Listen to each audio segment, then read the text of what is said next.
and Wiley was closed and will be opened as the 6th grade building.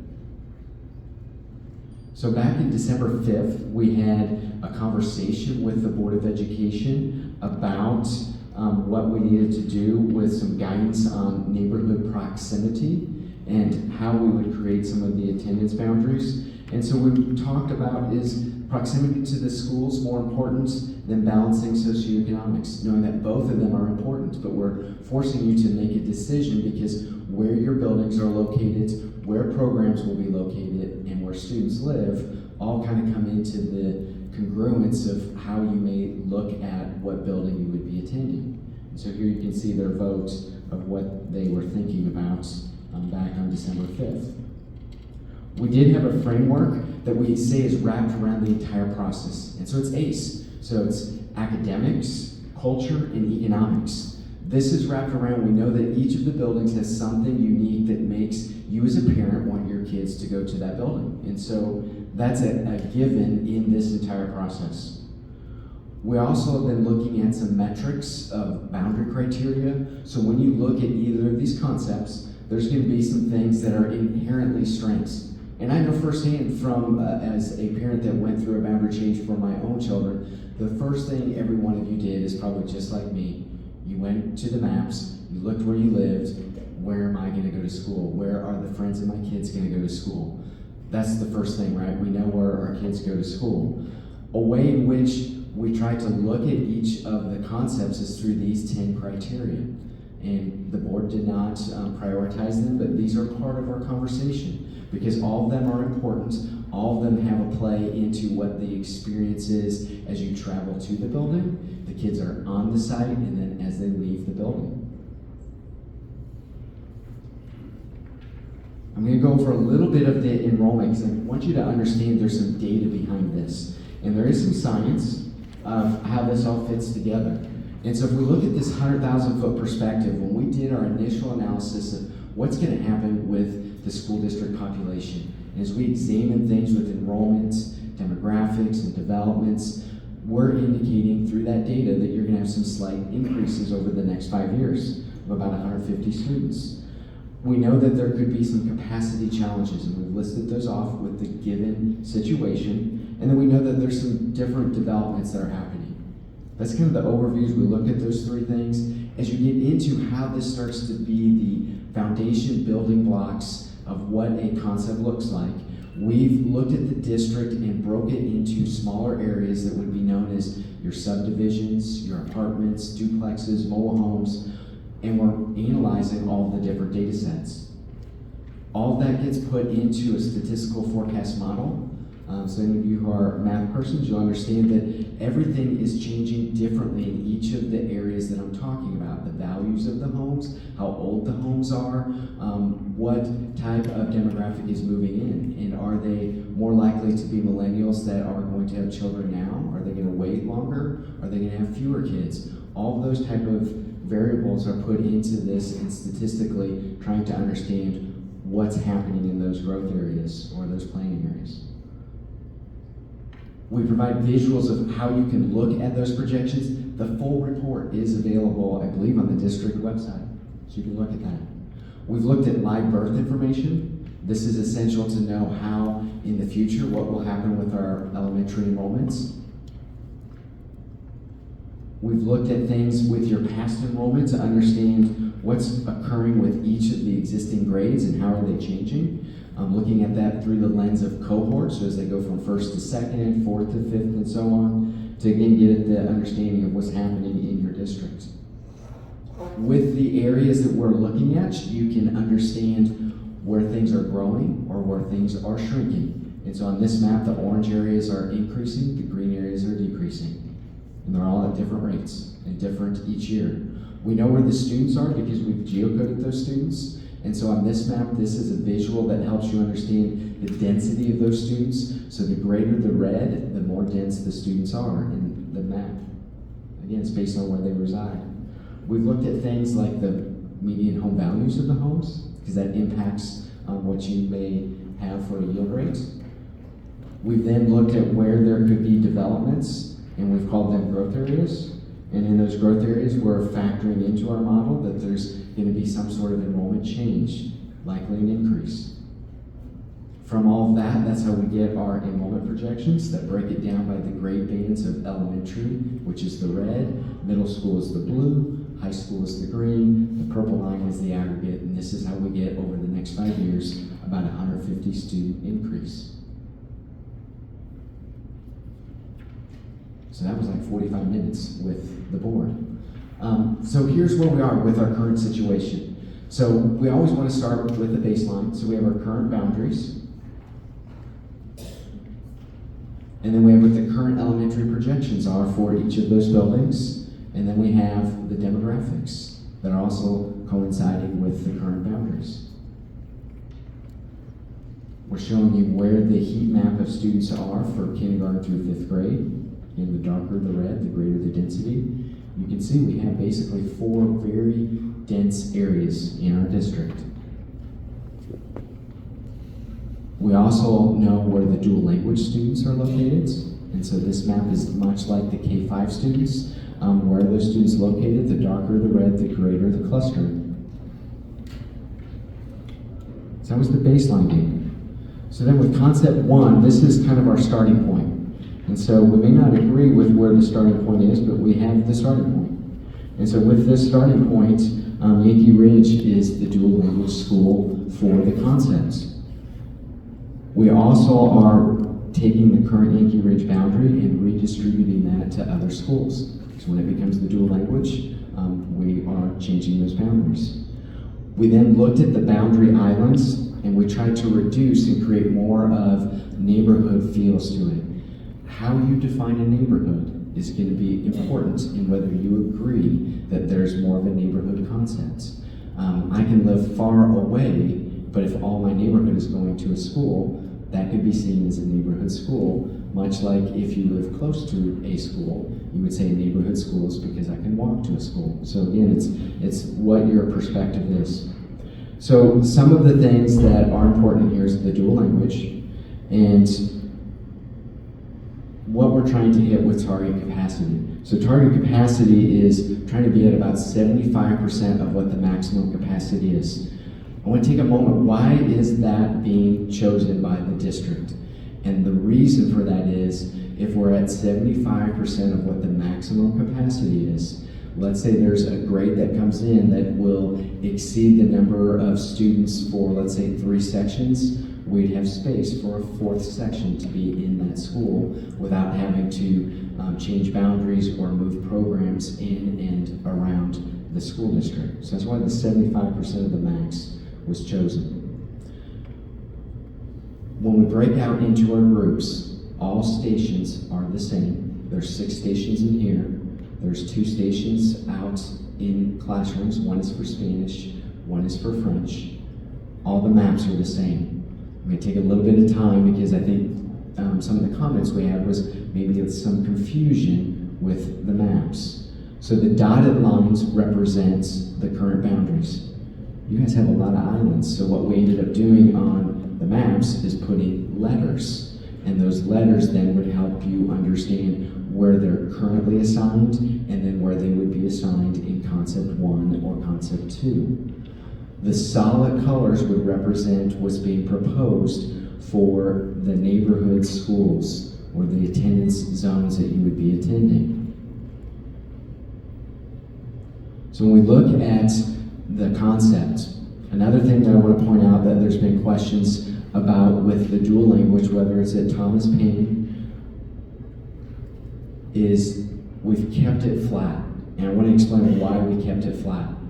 There's some things that are changing with the dual language where some families will make choices to be in that program. Others may say, I don't want to be in that program.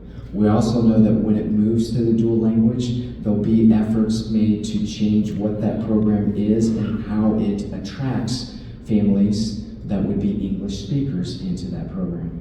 And so one of the points of like keeping it flat is like, here's where it is currently, is that you're able to see, is there space in the building that it would be assigned to? And so in this case, we're looking at Yankee Ridge. for the designation. You can see it's 463 across. And in the other concept with Thomas Paine, it's 463 across. So you see the numbers with the projections from 24, 25 through 28, 29. You see the maximum capacity for each of these buildings and then that target capacity.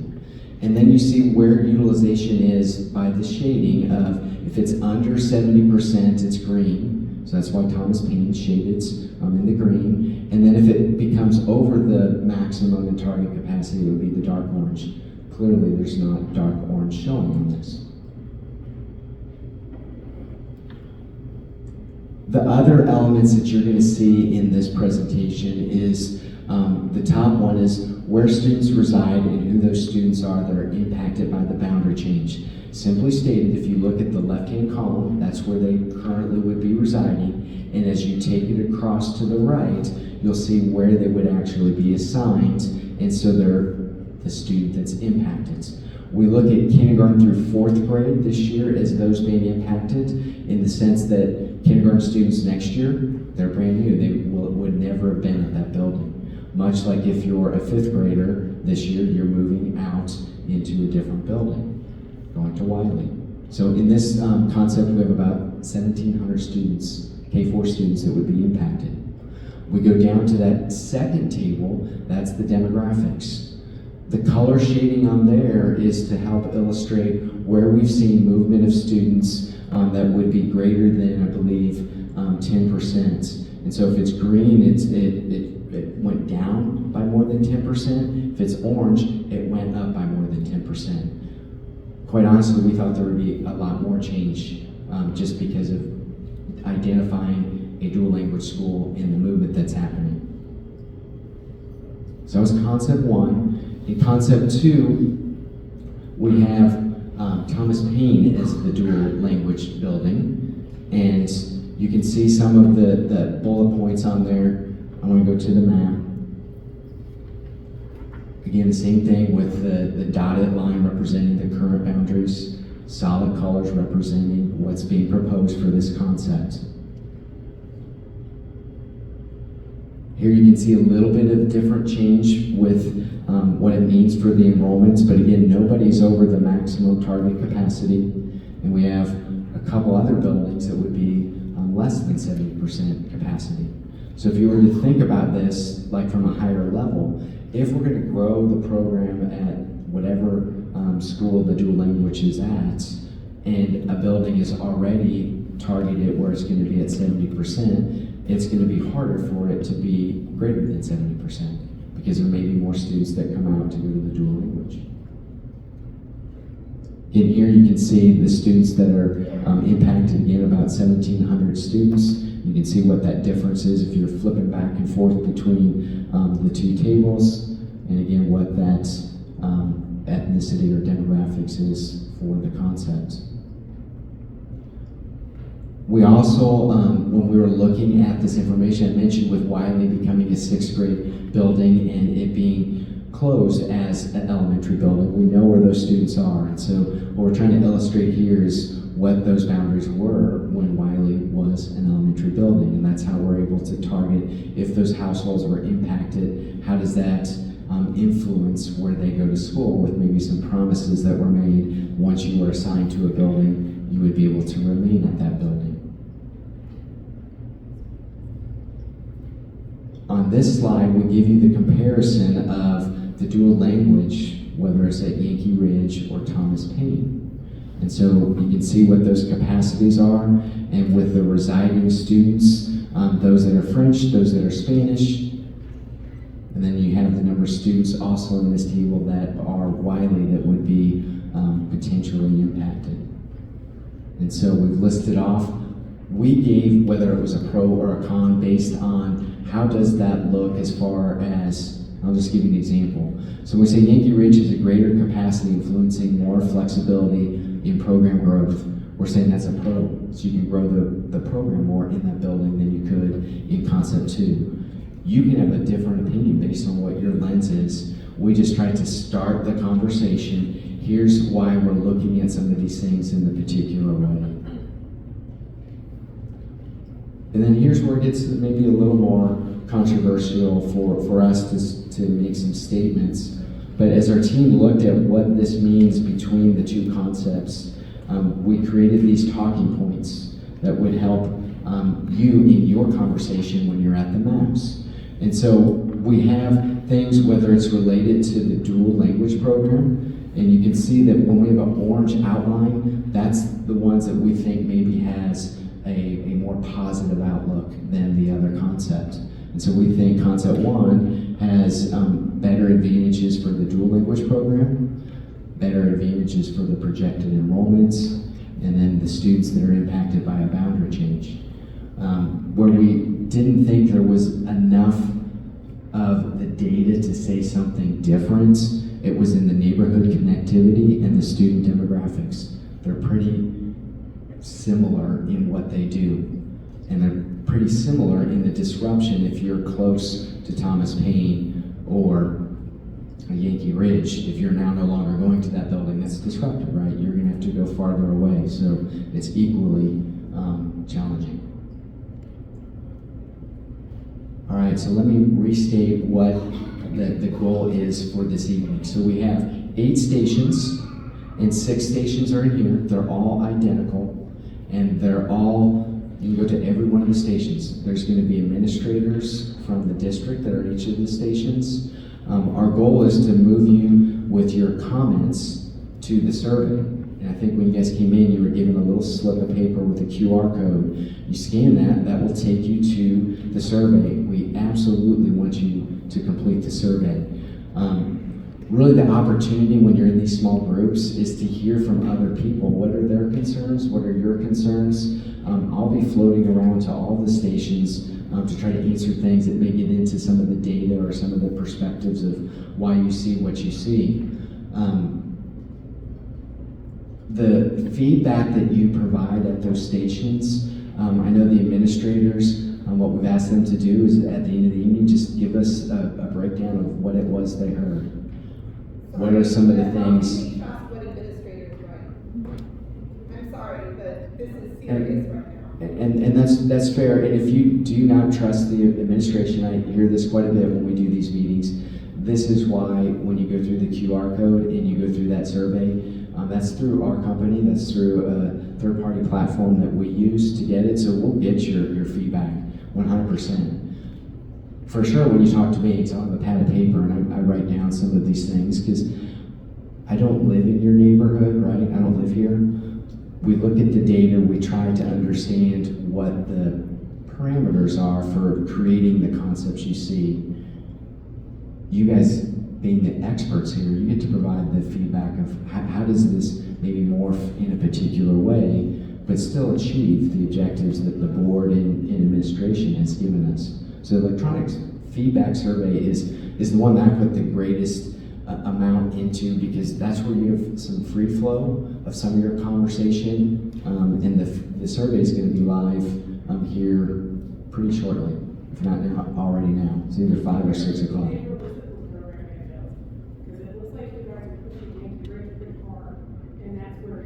So what I'm going to do is in concept 1 and concept 2, the dual languages in each of them, I'm going to release you to each of the stations and again, go through the survey where we want to hear what your thoughts are. We'll walk around, I'll listen to your things. Hey, sometimes people might cry, sometimes you might yell, that's fine, I understand that. I'm not here to try to convince you one concept's better than the other. I'm just trying to help you understand how are we working our way toward a solution that meets the objectives that the board and administration have for what will take place in the 24-25 school year. So I'm going to release you guys out to the stations and look forward to seeing what your feedback is. Does anyone actually want to go to a smaller forum, or would we prefer a larger forum where we can all hear and be heard? Because I understand you want the small groups, but the feeling I get, what I would personally prefer is simply to talk as a group because everyone deserves to be heard rather than minimizing into smaller groups. I agree.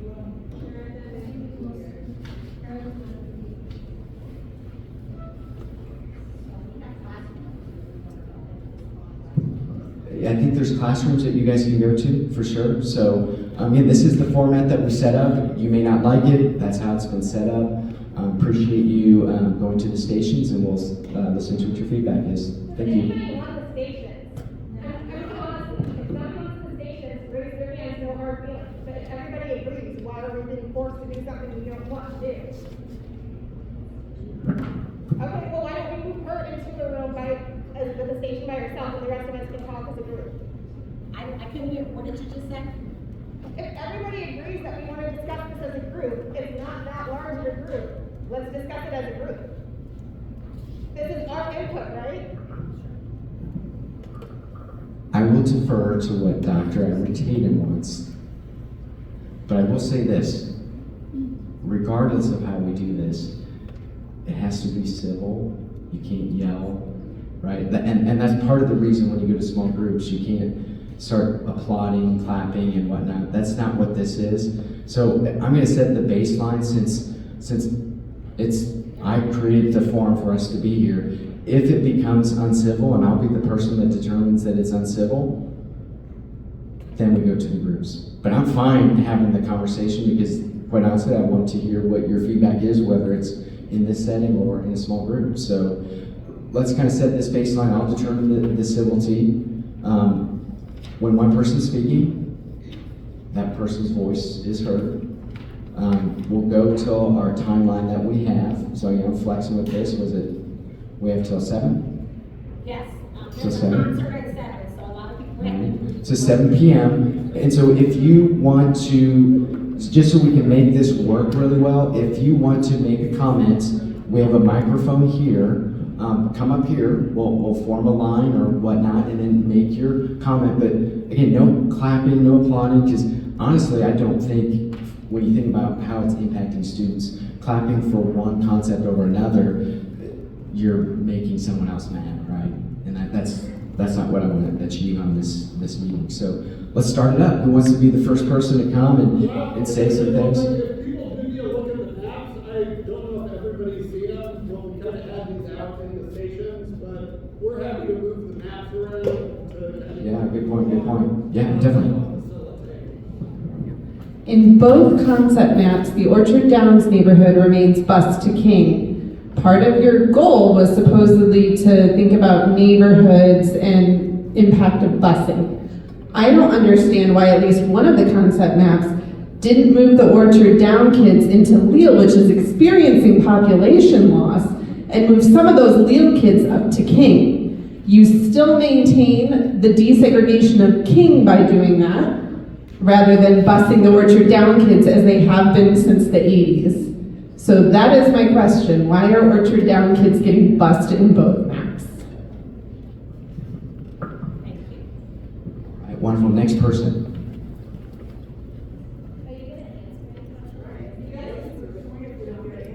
I don't have a specific answer. Why one over the other? It's just how the concepts evolve. We're collecting your feedback. I also asked that, and I asked John if he would show me where the kids who go to the ESL program at King School reside, and less than half of them live at Orchard Downs. So that if you would, and most of them lived way north, so that would be a big change too. If the program is established at King, that's a way to start it. But I had the same question. My one question is, there are kids who walk to Thomas Paine, and they're across the street, and there's like a little trapezoid, and they're now at Dr. Williams. But it just seems as though, I know Florida is a busy street. Is that one of the concepts that you had, that they wouldn't cross busy streets? Because if these students were already at Thomas Paine, they're right across the street. Thank you. And I do, when I know something I can answer definitively without having to go through some data. One of the things that is the challenge in this is when we take a school where you're used to being able to walk to that building, what I'm hearing from you, and it now is going to be a dual language school, and so it's no longer that neighborhood walking school. We're going to run into situations where there's different busy streets that in the past we haven't had to be concerned about crossing guards or how long you're on a bus, it's changed because of what's the dual language. The reality is, one of the challenges that we've had when you're looking at the data is how the community has developed over time. So we can't change where developments are, when they were built, where we located our schools, and where now there's different needs of students in the services they have. And so that's why when we start to say one building is a dual language over another building that's a dual language, this gets at what the board has been stressed with. Which building do we choose for the dual language? Being committed to a dual language. And so we're trying to use some of these data sets to say, here's where those kids go. But if you live right next to the building right now that's going to be dual language, yeah, it's not walkable for you anymore, right? And so there's not much we can do about that if that's the building that's chosen for dual language. But Because it's it's the same in changing both both maps. So that Both doesn't make, that maps. doesn't answer the question. I think I can shed light on that. Yeah, go ahead. Here.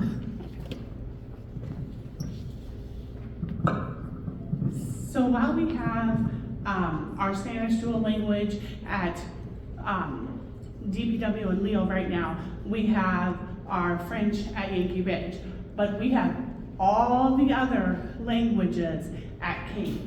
So the majority of these people that live in Orchard Downs are people who are English language learners. So they're bused to our school to be in because they speak a different language, to be in that program with all the other languages. So this particular group of people, it's because of like the population of those people, why they get bused to King and why they come to King. They come to King because of the languages that they speak, which is many, many different, like maybe 44 different languages that they speak.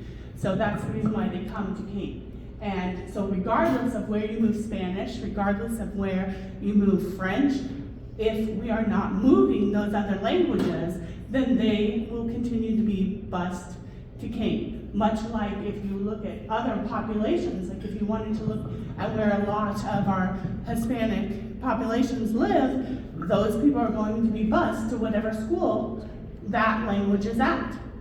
It's the same as that. But then the comment I want to make about all of this is, I love how this map has more areas of the same color, where this is kind of blotchy. It's like, it looks like it's broken up more. Where you can see how you have 3 different colors here, and you have only one there. So I wish in the first concept, there was a way to move that a little bit better. The other concern that I have is in the second concept, there are less students who are, what do you call it, where it's the projected, it's not over, but it's still close? 70%. It's brown. Okay, so in the first model, that is higher for some of our schools. In the second model, everybody's is lower. Am I correct? Am I saying that the way that it reads? Everybody is more green or white, correct? In the second model? So I think what you're asking is when we're looking at whether it's underutilized or within the target capacity. Yes. There's more target capacity of orange in concept 2 Okay. than concept 1. So my concern is that, okay, so I'm sometimes very blunt, but many of our students are not performing how we would want them to perform. Many of our students are performing under their grade level as far as with their national peers. And so the higher amount of students we put in a school is going to affect that that teacher-student ratio.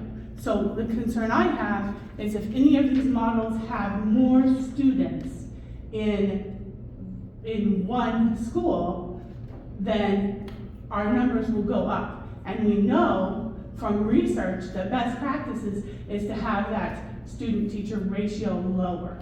So I have a concern about like my students who are already struggling, and many of our students who are struggling, what that's gonna do. So even though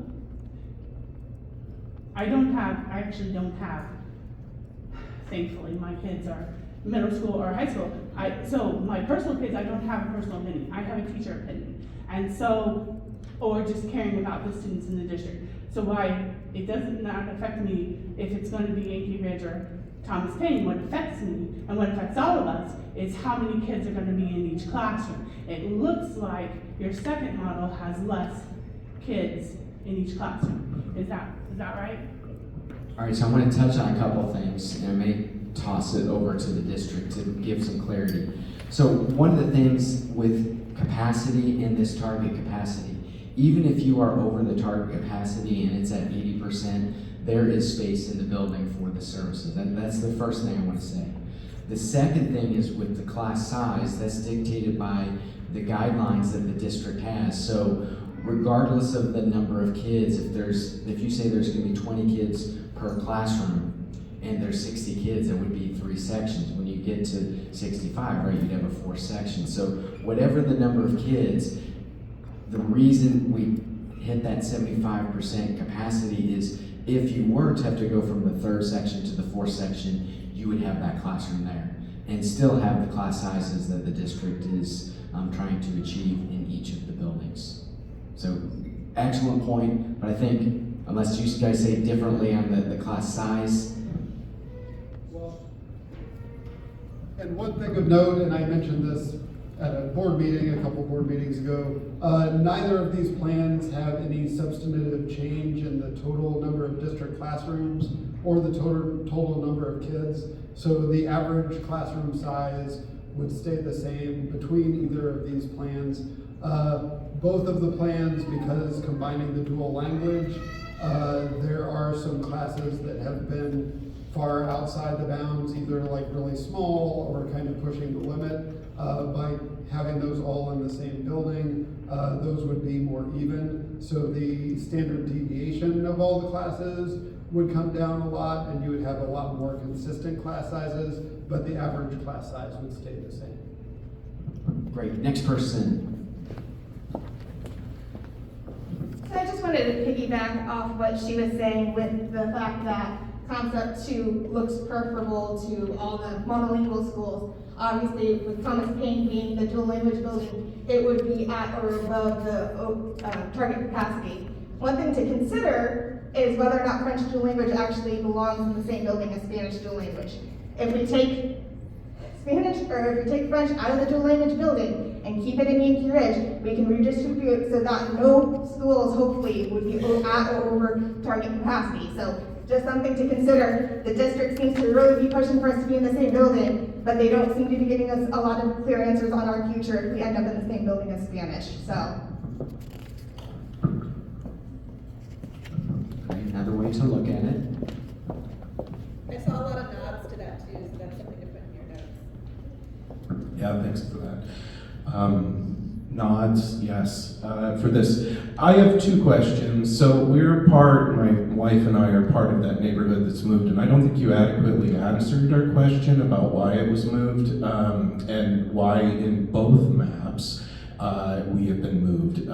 Your response was that with dual language, wherever somebody's going to get moved and somebody's going to get, in this particular situation, yeah, if Thomas Paine is the dual language, we're going to be moved. But with the first option, if it's at Yankee Ridge, I don't understand that for the first part of that.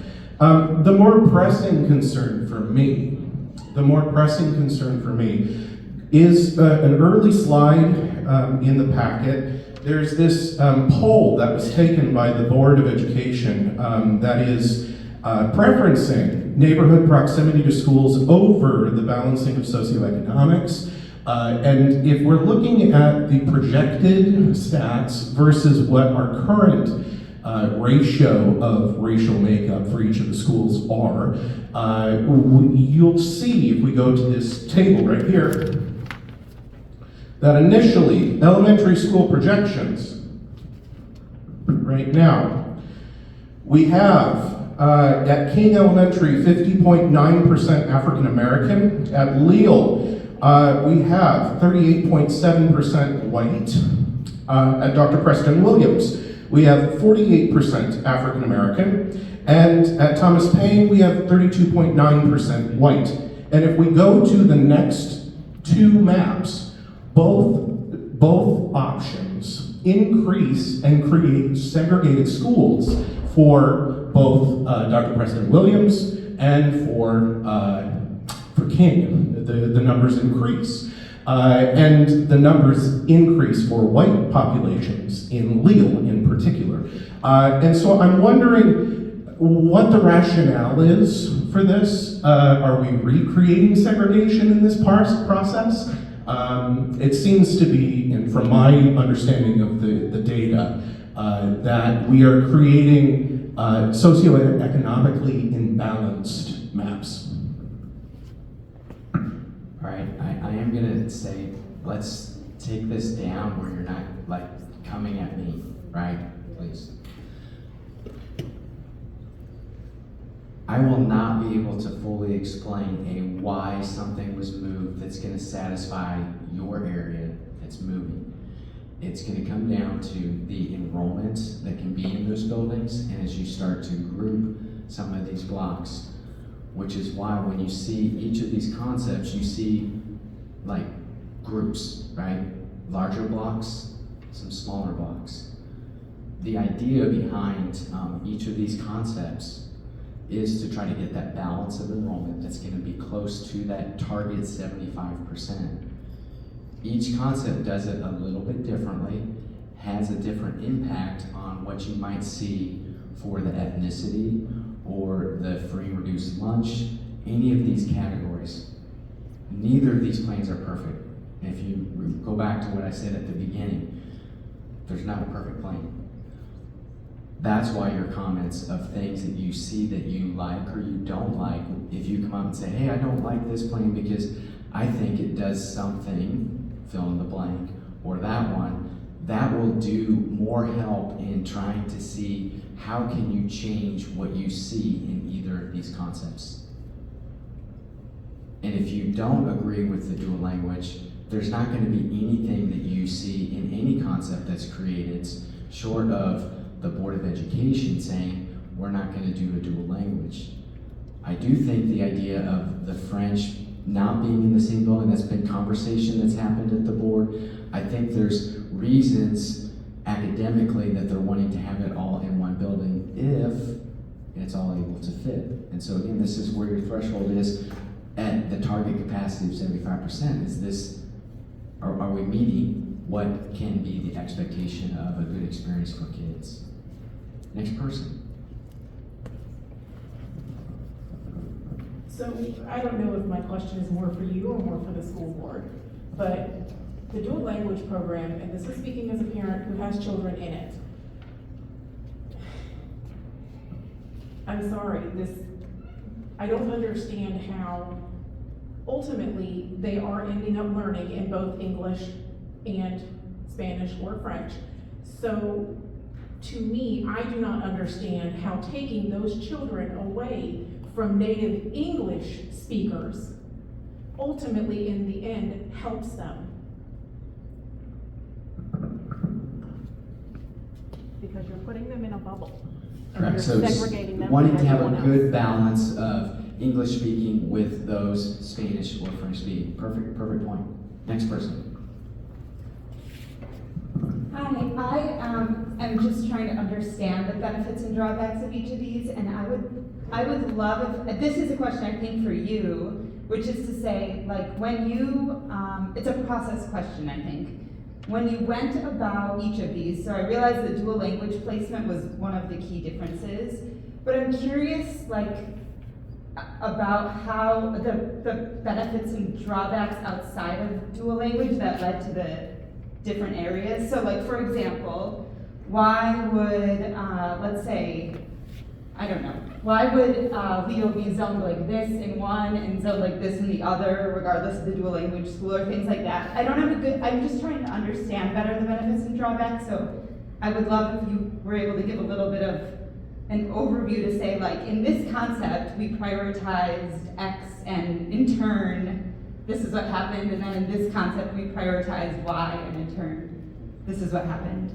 Does that make sense? So the first thing that I wish we had, like, the current map large up here, but it's small down here, right? So the first thing is, once it was determined that in a concept we're going to make one of the buildings, Yankee Ridge or Thomas Paine, dual language. That then took the existing attendance area where it became the area that it's going to be reassigned to something else. So then as we started to say, okay, that's happening, and when you look at the heat map, where you're seeing the pockets of kids, clearly one of the things that would have been an advantage to this community is if we would have had another building up further north, right? But all the buildings are on the south side. So this is where, when you go back to my comment of where you live and where the buildings are and the type of developments, it's influencing how we can start to move some of these pieces. The next element that we started to work toward was we didn't want to create a patchwork quilt. And so demographics became more of something that was, hey, once we have this created, what did it do to the demographics? We know what it currently is. We know then with those current students, if they're assigned to these boundaries, how would that look? I'm gonna get one piece of paper because I want to go through some of the things, because it's a good question, like how did some of this stuff come about? So there's a page in page 9. Let me push this up here.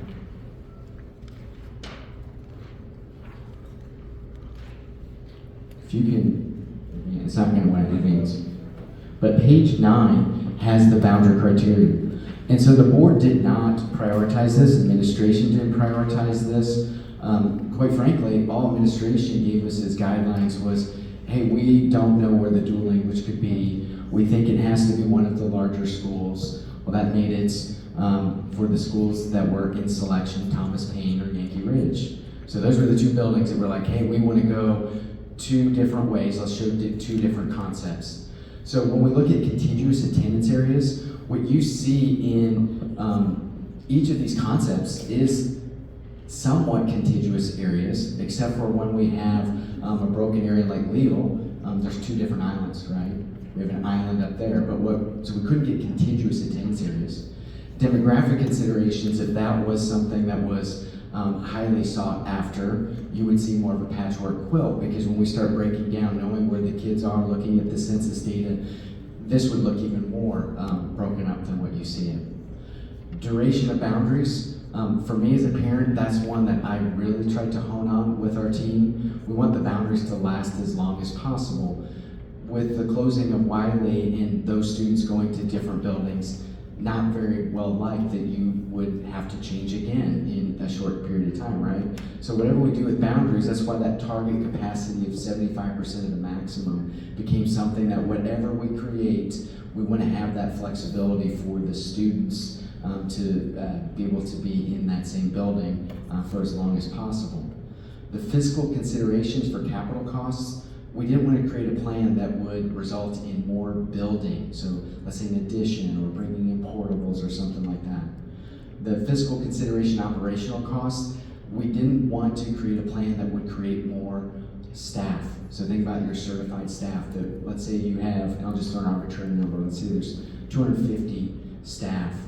We didn't want to all of a sudden make it go up to 260, right? Because if you take those 10 additional staff times whatever, 60, 70,000 with the benefits, it's a lot of money, right? Neighborhoods intact. So if you go back to when I was talking about the enrollment analysis, we broke things down to the legal descriptions that are in your community that define a place, a sense of place. So let's say a subdivision, an apartment complex, townhomes, mobile homes. And so we kept those neighborhoods moving forward. There are honestly some places that you are within a major neighborhood collector streets that you may kind of feel like you're part of one of the subdivisions, but you're not based on the legal description. But we're trying to keep the neighborhoods intact. The projected enrollment and building utilization, that's probably one of the top items that we look at, because we don't want to have too few kids and we don't want to have too many kids. And so how does that relate back to that capacity? Students impacted by boundary change, that's one that ideally we want to have is like 0, but we're making changes. So it's not going to be 0. And then we're changing where the dual language is and what that program might look like and what building it's in. So there's quite a bit of change to be able to make some of these adjustments. Transportation considerations. So this is where you all become the experts as I'm looking through. I don't know all the nuances of, hey Rob, it's 7:45 and I take a right out of, or a left out of the street, it's impossible. Just in my time driving here today, I know some places I absolutely will not take a left at a certain time of day. But I'll come back. But the transportation, we look at it different ways. Ideally, it would be walkable or bikeable. If it's not the dual language school, you can walk, bike to that building. But we also try to think about, and why you have some of these groupings with the transportation is so that when the busing has to go into these neighborhoods, and honestly on that north side, they're already getting bused, right? So trying to go in there and maximize the number of kids that can be on the bus so that we can make it more effective for the students to get to the building, and then when they leave the building to get dropped back at their house. So all of these kind of come into play. Some may look a little bit better in concept 1 versus concept 2. So hopefully that gives you a little bit of a breakdown of like how this kind of comes into play with like trying to get at something that looks what you're seeing tonight. Question? Okay, so it is almost 6:30, and we definitely want people to get to see the maps, and we want you to put all the input, all the comments. We're taking notes. John is recording. We can put together an FAQ that we can have available for the next board meeting. So I know there are people in this space who feel really, really comfortable coming up and talking in front of everyone, but that's not everybody in this room. So we want to make sure that everybody, excuse me, I'm talking, please have a seat. So if you, it's 6:30, you want to spend the last 30 minutes, I can come to you and you can ask your question in a few minutes. But for everyone, we want to give everybody in this space who doesn't feel comfortable standing in front of this big room of people and talking an opportunity to go to the maps. We'll come around and answer your questions, and we definitely want to make sure that you put your feedback in the survey, because the survey is the information that we want to be able to share with the board. So I can come and talk to you. So, okay, we've got 30 minutes left. If you don't want to do that or you don't want to talk to us, then fine. But the people who do want to stay and have comments and questions that they don't feel comfortable coming up and talking in front of this big group, feel free to stay and we will get around to you as we can. Okay? Thank you.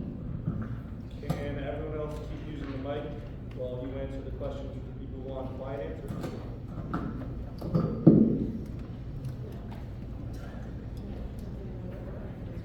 Okay. This might be more question for RSP, but he emailed you the district back